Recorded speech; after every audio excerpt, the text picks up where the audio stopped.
From Russians to aliens, America loves a good invasion film. They're about to get another one. It is a remake of the 1984 film Red Dawn. We have Don Steinberg in Philadelphia with us again. Thanks for being with us, Don. Great. It's great to be back. Tell us a little bit about Red Dawn. For those people who don't remember the film in the 80s, what was the plot line then, and what is going to be the plot line and any adjustments in the remake? It's the original in '84 during the Ronald Reagan era, 1984. There was a huge amount of tension between Russia and the U.S. and Olympics were boycotted. And in the movie, in about the first minute, Soviet paratroopers just land outside a high school in Colorado and just start shooting people. And the rest of the movie is kind of the teenagers fighting back. And Don, now we're looking at some shots of the remake in 2012. How does this one stack up to the other one? Well, in the remake, they originally were going to make it the invaders Chinese, with Red Dawn. That kind of works with the red.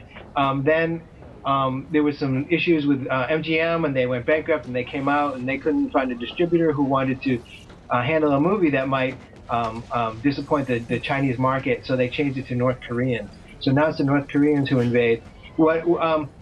Obviously it's a little bit more bombastic, more special effects, and it's more urban. The original was out in the country in the sticks, and this one is a little more of a modern take, but a very similar idea. Very quickly, Don, just tick off, you found a list of a few good invasion movies if we all want to spend the weekend that way, boning up on that. Run us through a couple of them.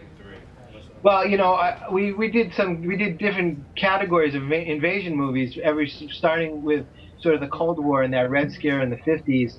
So there was this one great one called Invasion USA in 1952, and it was this tremendous B movie with low budget. They took footage from, like, they would take vacation footage of aerial views of San Francisco and New York, and then just show a bomb exploding, and then people panicking, and it was one of the first that was one of the great ones of the genre. But it goes all the way up to Independence Day, right, where aliens are sort of surrogates for this sort of national insecurity that we feel, and how we can kind of fight back. All right, Don Steinberg, he has a good list for you. If you want to pick up the paper, you can read all about it. Thanks so much for being with us, Don.